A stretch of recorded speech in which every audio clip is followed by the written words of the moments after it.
அகிலம் நியூஸ் நேயர்களுக்கு வணக்கம். இன்றைய காலை நேர தலைப்புச் செய்திகள். மாகாண சபை தேர்தலை நடத்துவதற்கான முதற்கட்ட பணிகள் தொடங்கப்பட்டுள்ளன. இதுகுறித்து கருத்து தெரிவித்த பொது நிர்வாகம், மாகாண சபைகள் மற்றும் உள்ளூராட்சி அமைச்சர் கலாநிதி சந்தன அபேரத்ன தொடர்புடைய சட்ட கட்டமைப்பு தயாரிக்கும் செயல்முறை தொடங்கப்பட்டுள்ளதாக கூறினார். மாகாண சபை தேர்தலுக்கான புதிய வாக்களிப்பு முறையை ஏற்றுக்கொள்வதற்கான வரைவு சட்டம் மூலம் விரைவில் நிறைவேற்றப்பட உள்ளதாக பொது நிர்வாகம், மாகாண சபைகள் மற்றும் உள்ளூராட்சி அமைச்சகம் தெரிவித்துள்ளது. ஹம்பாந்தோட்டை நீதவான் நீதிமன்றத்தால் நேற்று பிடியாணை பிறப்பிக்கப்பட்ட பாராளுமன்ற உறுப்பினர் நாமல் ராஜபக்ச மாலைதீவில் தனியார் நிகழ்வொன்றில் கலந்து கொண்டுள்ளதாக தெரிவிக்கப்பட்டுள்ளது. மாலைதீவில் தனியார் நிகழ்வொன்றில் கலந்து கொண்டுள்ள நாமல் ராஜபக்ச திட்டமிடப்பட்ட விசாரணைக்கு ஆஜராக தவறியதை அடுத்து ஹம்பாந்தோட்டை நீதவான் நீதிமன்றம் இந்த பிடியாணை உத்தரவை பிறப்பித்துள்ளது. இதேவேளை அவர் இன்று மாலைதீவிலிருந்து இலங்கைக்கு திரும்புவார் என்றும் மனுவை சமர்ப்பித்து நீதிமன்றத்தில் ஆஜராகுவார் என்றும் எதிர்பார்க்கப்படுகிறது. அத்தோடு ஜனாதிபதி அனுரகுமார திசாநாயக்க நேற்று காலை தனது உத்தியோகபூர்வ அரசு பயணத்திற்காக மாலைதீவுக்கு சென்ற அதே ஸ்ரீலங்கன் ஏர்லைன்ஸ் விமானத்தில் நாமல் ராஜபக்ச பயணித்ததாக தகவல்கள் தெரிவிக்கின்றன. இந்தியாவிலிருந்து கோர்டேலியா குரூஸ் அதிசொகுசு சுற்றுலா பயணிகள் கப்பலானது எதிர்வரும் ஆகஸ்ட் 15 மற்றும் 22 ஆகிய திகதிகளில் யாழ்ப்பாணம் வருகை தரவுள்ளது. குறித்த சுற்றுலா பயணிகள் கப்பலானது கடந்த 2023ஆம் ஆண்டு 9 தடவைகள் வந்திருந்தது. அத்துடன் 2024ஆம் ஆண்டு 6 தடவைகள் இலங்கைக்கு வந்தது. இது இவ்வாறு இருக்கையில் இந்த ஆண்டு மேற்குறித்த 2 திகதிகளில் குறித்த கப்பல் இலங்கைக்கு வரவுள்ளது.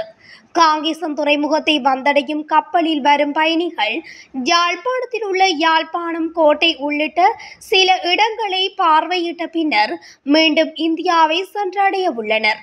இந்த கப்பலானது மிகவும் பாரிய ஒரு சுற்றுலா பயணிகள் கப்பலாக காணப்படுகின்றது. சுற்றுலாவுக்காக இலங்கை வரும் வெளிநாட்டினருக்கு முச்சக்கர வண்டிகளை ஓட்ட அனுமதி வழங்க முடியாது என மோட்டார் போக்குவரத்து திணைக்கள ஆணையாளர் நாயகம் கமலமரசிங்க தெரிவித்துள்ளார். ஏனெனில் வெளிநாட்டு ஓட்டுநர் உரிமங்களில் முச்சக்கர வண்டி வகை சேர்க்கப்படவில்லை என அவர் சுட்டிக்காட்டியுள்ளார். இருப்பினும் நாட்டிற்கு வருகை தரும் சுற்றுலா பயணிகளுக்கு அவர்களின் சொந்த நாட்டின் ஓட்டுநர் உரிமத்தின் அடிப்படையில் இலகு ரக வாகனங்கள் மற்றும் மோட்டார் சைக்கிள்களை ஓட்டுவதற்கு தற்காலிக உரிமங்களை வழங்குவதற்கான ஒரு முறைமை உள்ளதாகவும் ஆணையாளர் குறிப்பிட்டுள்ளார். இந்த சேவையை விரைவுபடுத்துவதற்காக கட்டுநாயக்க விமான நிலையத்தில் ஒரு சிறப்பு கவுண்டரை நிறுவவும் திட்டமிடப்பட்டுள்ளது. ஒரு வீட்டில் அலுமாரியில் மறைத்து வைக்கப்பட்டிருந்த ரிவால்வர், ஒரு கைத்துப்பாக்கி, வெடிமருந்துகள் மற்றும் 2 கத்திகளை வைத்திருந்ததாக சந்தேகத்தின் பேரில் ஒரு பெண் கடந்த 27ஆம் தேதி கைது செய்யப்பட்டதாக பண்டாரவளை போலீசார் தெரிவித்தனர். பண்டாரவளை காகத்தேவளவை சேர்ந்த 13 வயதுடைய பெண்ணே இவ்வாறு கைது செய்யப்பட்டுள்ளார். போலீசாருக்கு கிடைத்த ரகசிய தகவலின் பேரில் வீட்டை சோதனை செய்த போது வீட்டில் உள்ள அலுமாரியில் மறைத்து வைக்கப்பட்டிருந்த ஒரு பொதியில் இந்த பொருட்கள் இருந்ததாக போலீசார் தெரிவித்தனர். இலங்கை புகையிரத சாரதிகள் இன்று நள்ளிரவு முதல் 48 மணி நேர அடையாள பணிப்புறக்கணிப்பில் ஈடுபட தீர்மானித்துள்ளனர். லோகோமோட்டிவ் இயந்திர பொறியியலாளர்கள் சங்கத்தின் தலைவர் KAU கோதசிங்க இதனை தெரிவித்துள்ளார். ஒழுங்கற்ற சமீட்சை கட்டமைப்புகள் உள்ளிட்ட பல்வேறு பிரச்சினைகளுக்கு தீர்வு காணப்படாததால் குறித்த தீர்மானத்தை மேற்கொண்டுள்ளதாக அவர் தெரிவித்துள்ளார். மேலும் பணிப்புறக்கணிப்பு காரணமாக நாடு முழுவதும் உள்ள அனைத்து தொடருந்துகளும் சேவையில் ஈடுபடாது என்றும் லோகோமோட்டிவ் இயந்திர பொறியியலாளர்கள் சங்கத்தின் தலைவர் குறிப்பிட்டுள்ளார். மாத்தளை பலாபத்வள பகுதியில் உள்ள ஒரு வீட்டில் நேற்று இரு தரப்பினரிடையே ஏற்பட்ட தாக்குதலில் 18 வயதுடைய இளைஞன் உயிரிழந்துள்ளார். உயிரிழந்த நபர் மேலும் 3 மூவருடன் சந்தேக நபரின் வீட்டுக்கு சென்றிருந்த நிலையில் அங்கு சந்தேக நபர் மற்றும் வீட்டாருடன் வாக்குவாதம் நிகழ்ந்துள்ளது. வாக்குவாதம் அதிகரித்ததை தொடர்ந்து சந்தேக நபர் அருகிலுள்ள கூர்மையான ஆயுதத்தால் ஒருவரின் கழுத்தில் தாக்கியதுடன் மற்றொரு நபரை வெட்டி காயப்படுத்தியதாக தெரிய வந்துள்ளது. காயமடைந்தவர்கள் மாத்தளை வைத்தியசாலையில் அனுமதிக்கப்பட்ட பின்னர் ஒருவர் உயிரிழந்துள்ளார். குற்றத்துடன் தொடர்புடைய சந்தேக நபர் கைது செய்யப்பட்டுள்ளதோடு மாத்தளை போலீசார் மேலதிக விசாரணைகளை மேற்கொண்டு வருகின்றனர். நாட்டில் உள்ள விமான நிலையங்களுக்கு அருகில் பட்டங்களை பறக்க விடுவதை தவிர்க்குமாறு பொதுமக்களிடம் வேண்டுகோள் விடுக்கப்பட்டுள்ளது. விமான நிலையங்களுக்கு அருகில் பறக்க விடப்படும் பட்டங்களின் விடங்களின் எண்ணிக்கை அதிகரித்து வருவதாக தகவல்கள் கிடைத்துள்ளதாக இலங்கை விமானப்படை தெரிவித்துள்ளது. இதன் காரணமாக விமான விபத்துகள் ஏற்படும் அபாயம் இருப்பதாக விமானப்படை எச்சரித்துள்ளமையும் குறிப்பிடத்தக்கது. இந்நிலையில் முன்னதாக விமான நிலையங்கள் மற்றும் பயணிகளின் பாதுகாப்பு காரணங்களுக்காக சர்வதேச விமான நிலையங்களுக்கு அருகில் பட்டங்களை பறக்க விடுவதற்கு தடை விதிப்பதாக விமான நிலைய மற்றும் விமான சேவைகள் லிமிடெட் அறிவித்துள்ளமையும் குறிப்பிடத்தக்கது. செம்மணி சித்துப்பாத்தி மனித புதைகுழி அகழ்வின் 2ஆம் கட்ட பணிகள் 23வது நாளாகவும் நேற்று முன்னெடுக்கப்பட்டது. அதன்போது 3 மனித எண்புக்கூட்டு தொகுதிகள் கண்டுபிடிக்கப்பட்டுள்ளன. இதுவரையில் மொத்தமாக 104 எண்புக்கூட்டு தொகுதிகள் சித்துப்பாத்தி மனித புதைக்குழியில் இருந்து கண்டுபிடிக்கப்பட்டுள்ளது. அவற்றில் 97 எண்புக்கூடுகள் முற்றாக அகழ்ந்தெடுக்கப்பட்டுள்ளன. தெற்கு அதிவேக நெடுஞ்சாலையில் நேற்று பிற்பகல் இடம்பெற்ற விபத்தில் சிக்கி 2 பெண்கள் உயிரிழந்தனர்.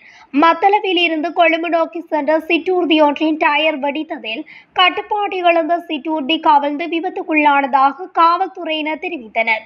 குறித்த விபத்தின் போது சிற்றூர்தியில் 6 பேர் பயணித்துள்ளனர். அதில் 2 பலியானதுடன் காயமடைந்தவர்கள் சிகிச்சைக்காக மருத்துவமனையில் அனுமதிக்கப்பட்டுள்ளனர். மேலும் குறித்த விபத்து தொடர்பில் காவல்துறையினர் விசாரணைகளை முன்னெடுத்துள்ளதாக தெரிவிக்கப்படுகின்றது. கடந்த 11 வருடங்களாக மாகாண சபை தேர்தல்கள் நடத்தப்படவில்லை எனவும் அரசாங்கம் தற்போதைய தடைகளை நீக்கி தேர்தலுக்கு வழிவகுக்க வேண்டும் எனவும் பெப்ரல் அமைப்பு வலியுறுத்தியுள்ளது. 2014ஆம் ஆண்டு ஊவா மாகாண சபை தேர்தலுக்கு பிறகு எந்தவொரு மாகாண சபை தேர்தலும் நடைபெறாததை சுட்டிக்காட்டிய அந்த அமைப்பு சட்ட மற்றும் நிர்வாக நடவடிக்கைகள் மேற்கொள்ளப்படாமை காரணமாக தேர்தல் தாமதமடைந்ததாக கூறியுள்ளது. தற்போது 2 தனிநபர் பிரேரணைகள் முன்வைக்கப்பட்டுள்ள நிலையில் அடுத்த ஆண்டின் ஆரம்பத்தில் தேர்தல் நடத்த அரசாங்கம் நடவடிக்கை எடுக்க வேண்டும் என பெப்ரல் அமைப்பு கூறுகின்றது. கண்டி கந்தானி பிரதேசத்தில் சுற்றுலா பயணிகளை அச்சுறுத்தும் செயற்பாட்டில் ஈடுபட்டு வந்த 3 கைது செய்யப்பட்டதுடன் பிரதான சந்தேக நபர் தலைமறைவாகியுள்ளதாக கண்டி போலீசார் தெரிவித்தனர். ஒரு கும்பலொன்று கந்தானி பிரதேசத்திற்கு சுற்றுலா சென்ற பயணிகளது பஸ் வண்டியினுள் பிரவேசித்து அருகில் இருந்த சிறுவர்கள் உட்பட பலரை அச்சுறுத்தியதாக தெரிவிக்கப்படுகின்றது. அது தொடர்பில் கண்டி போலீசாருக்கு கிடைக்கப்பெற்ற முறைப்பாட்டின்படியே மேற்படி சந்தேக நபர்கள் கைதாகியுள்ளனர். வரலை மயான சந்தையில் நேற்று காலை ஏற்பட்ட விபத்து தொடர்பாக கைது செய்யப்பட்ட கிரேன் வாகனத்தின் சாரதி கஞ்சா உட்கொண்டிருப்பது உறுதி செய்யப்பட்டுள்ளதாக தெரிவிக்கப்படுகின்றது. குறித்த நபருக்கு மேற்கொள்ளப்பட்ட மருத்துவ பரிசோதனையின் போது இது தெரிய வந்ததாக கூறப்படுகின்றது. குறித்த விபத்தில் காயமடைந்த 7 பேர் தற்போது கொழும்பு தேசிய வைத்தியசாலையில் சிகிச்சை பெற்று வருகின்றனர். விபத்தில் காயமடைந்தவர்களில் ஒருவர் வைத்தியசாலையில் அனுமதிக்கப்படும் போதே உயிரிழந்ததாக கொழும்பு தேசிய வைத்தியசாலையின் பிரதி பணிப்பாளர் வைத்தியர் ருக்ஷான் பெல்லன தெரிவித்துள்ளார். காயமடைந்தவர்களில் 2 பெண்கள் என்றும் ஏனைய 5 பேர் ஆண்கள் என்றும் வைத்தியர் குறிப்பிட்டார். ராஜகிரியவிலிருந்து பௌத்தலோக மாவத்தை நோக்கி சென்ற கிரேன் ஒன்று பொரளி மயான சுற்று வட்டத்தில் உள்ள போக்குவரத்து சமிக்ஞை அருகில் நிறுத்தப்பட்டிருந்த 6 மோட்டார் சைக்கிள்கள் மற்றும் 3 கார்கள் மீது மோதி விபத்துக்குள்ளானது. ஈரானின் டெஹ்ரானுக்கு பயணிக்க திட்டமிடப்பட்டிருந்த 3 பங்களாதேஷ் பிரஜைகள் போலியான இலங்கை கடவுச்சீட்டுகளுடன் பண்டார் நாயக்க சர்வதேச விமான நிலையத்தில் குடிவரவு மற்றும் குடியகழ்வு திணைக்களத்தினரால் நேற்று கைது செய்யப்பட்டனர்.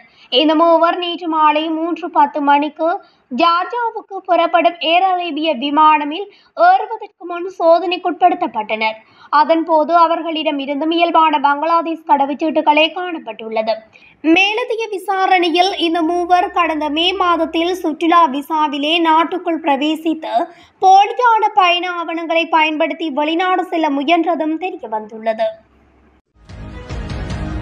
கடன் சுமை தாங்க முடியாத தம்பதி விபரீத முடிவெடுத்து உயிரை மாய்த்த சம்பவம் குருநாகல் பிங்கிரிய வீரபொகுண பகுதியில் இடம்பெற்றுள்ளது.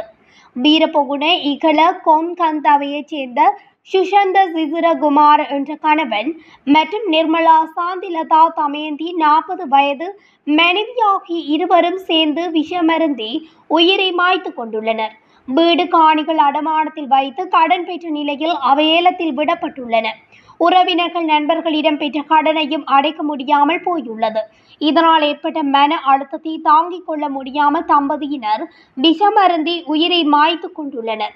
இருவரும் ஏற்கனவே உயிரை மாய்க்க முயன்றதாகவும் அவர்களின் சகோதரி கடனில் ஒரு பகுதியை அடைத்து அவர்களை ஆபத்தில் இருந்து விடுவித்ததாகவும் விசாரணையில் தெரிய வந்துள்ளது. இத்துடன் அகிலம் நியூஸின் இன்றைய காலை நேர தலைப்பு செய்திகள் நிறைவடைகின்றன.